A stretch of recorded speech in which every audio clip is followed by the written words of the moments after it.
कि हमारे समाज के सभी लोग अपने वोट के अधिकार का उपयोग करें। जो भी यहाँ उपस्थित हों, चाहे वो पुरुष हों, महिला हों, नौजवान लड़के लड़कियां हों, सभी लोग बूथ तक जाएं और अपने वोट को दें। इसका मुख्य मकसद ये है कि हमारा वोट जो है वह केवल एक वोट नहीं है, वह हमारा उत्तरदायित्व है कि हम देश को आज का प्रेस वार्ता का मुख्य उद्देश्य हम लोगों का चुनाव लेकर के है। चुनाव यहाँ 6 नवंबर को निर्धारित किया गया है।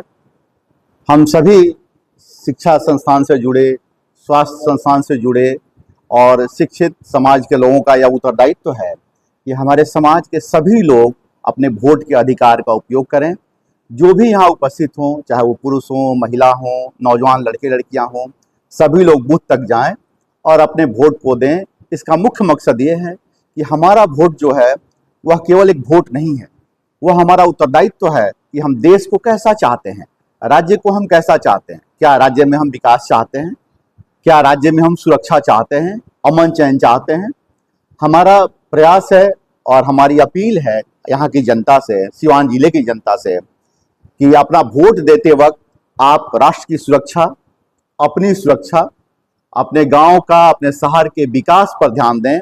जाति पाति और तात्कालिक प्रभाव से प्रभावित होकर वोट नहीं दें।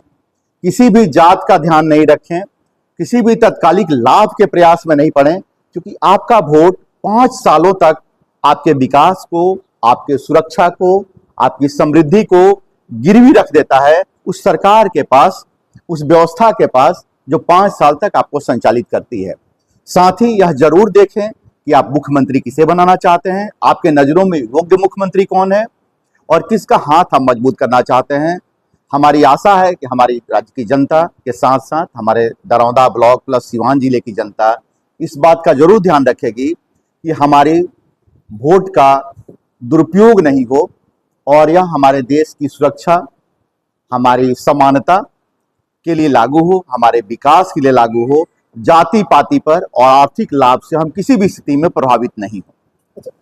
सर, सरकार और इलेक्शन कमीशन हमेशा अभियान चलाती है वोटिंग प्रतिशत बढ़ाने को लेकर, लेकिन फिर भी बिहार इस मामले में पीछे रहता है। जरूर हम बिहारवासी थोड़ा इसमें पिछड़े हैं, क्योंकि हम लोगों में अपने वोट के अधिकार और वोट के महत्व का गणना हम लोग अच्छे तरीके से नहीं कर पाते हैं। हम वोट को एक सामान्य वोट समझते हैं, जबकि हमारी वोट की कीमत 10 लाख, 20 लाख, 50 लाख में भी नहीं आकी जा सकती है, क्योंकि वह हमारी जान को सुरक्षा देती है, वह हमारी बहू बेटियों को सुरक्षा देती है, हमें शिक्षा प्रदान करती है, हमें चिकित्सा की व्यवस्था प्रदान करवाती है और हमारा भविष्य संवारती है। तो जो हमारा भविष्य, हमारे बच्चों का भविष्य संवारता हो, उसकी कीमत 10, 20, 50 लाख नहीं हो सकती है। और हमारे यहाँ जनता शिक्षा के अभाव में, जागरूकता के अभाव में उस वोट को बहुत कम कीमत का वोट आंकती है। यही कारण है, और वोट के महत्व को जब हम समझ लेंगे, हम प्रभावित नहीं होंगे और हम वोट के लिए बूथ तक जरूर जाएंगे और अपना वोट डालेंगे। अच्छा, बिहार में देखा जाता है सभी लोग जात पात पे यहाँ पे वोट करते हैं। कई तरह के प्रलोभन कई पार्टियां देती है, भोली भाली जनता उसमें प्रलोभन में पड़ जाती है। मेरा कहना है कि जाति पर आप वोट देते हैं, यह क्या विडंबना है। एक जाति जब अपने बहन और बेटी के शादी के लिए अपने जाति के दूसरे परिवार के पास जाती है तो वह दहेज मांगता है। वहां वो भूल जाता है कि मेरी ही जाति की कोई लड़की और बहन की शादी करने आए हैं। लेकिन जब वोट की बात आती है तो वोट के महत्व को नहीं समझता है। जो उससे मांग लिया, जो प्रभावित कर लिया, वो उसको दे देता है। यह जात की विडंबना इससे बड़ी क्या हो सकती है कि हमारी जात की बहन और बेटी शादी के लिए आती है तो हम 50 लाख, 25 लाख, करोड़ रुपया दहेज मांगते हैं, और जात अपना वोट मांगता है तो 5 साल का जीवन हम उसे फ्री में दे देते हैं। यह समझदारी की कमी है हमारी, और धीरे धीरे आप लोगों के सहयोग से, हम जैसे लोगों के सहयोग से जनता में यह जागरूकता आएगी।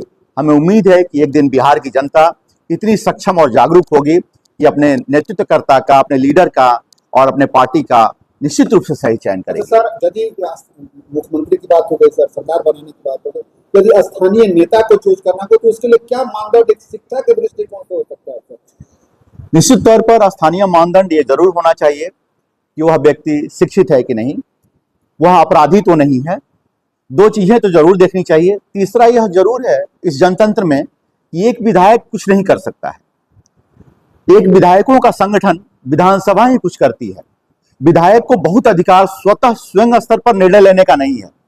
इसलिए एक विधायक आपराधिक नहीं हो, सभी छवि स्वच्छ हो, परंतु एक संगठन में जिससे वो जुड़ा हो, जो संगठन आपके नजरों में अच्छा नजर आता है, उस पर जरूर ध्यान देना चाहिए, क्योंकि संगठन ही राज्य का विकास कर सकता है, एक व्यक्ति नहीं। अच्छा, चुनाव में जो है जो मसले करते हैं, क्या उसमें शिक्षा का होना अनिवार्य है? जैसे बहुत सारे अनपढ़ आदमी भी जो है, कम पढ़े लिखे व्यक्ति चुनाव लड़ते हैं, जीत जाते हैं।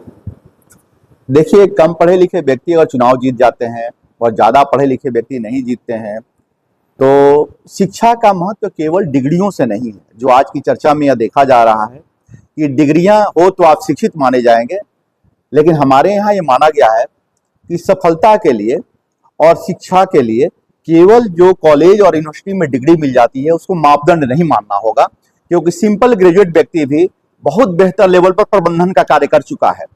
सामान्य शिक्षा लेने वाला व्यक्ति भी बिना पीएचडी के बहुत अच्छा साइंटिस्ट बन चुका है।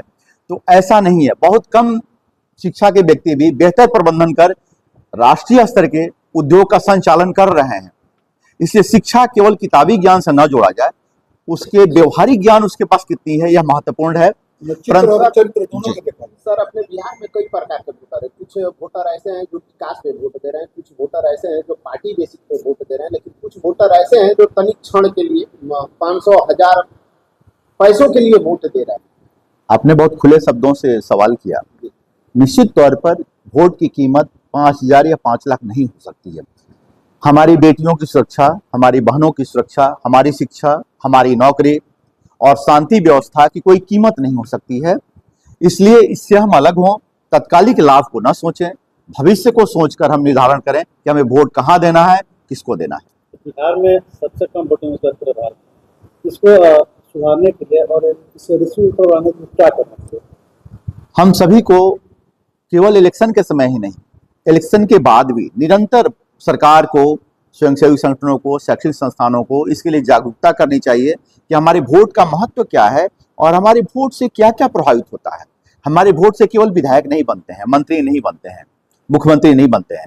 हमारी वोट से हम एक विधायक को चुनते हैं, पूरी राज्य की सरकार की व्यवस्था बदलती है उससे।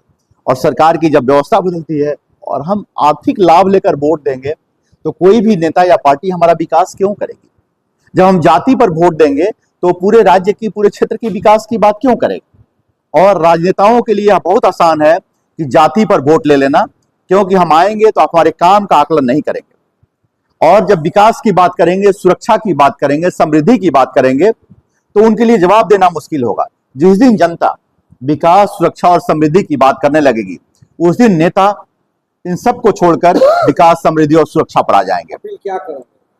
मेरा मानना है कि यहाँ की जनता जाति और आर्थिक लाभ, तात्कालिक भावनाओं में न आकर राष्ट्र के विकास के लिए, राज्य के विकास के लिए और राज्य में कानून व्यवस्था और सुरक्षा के लिए वोट करें।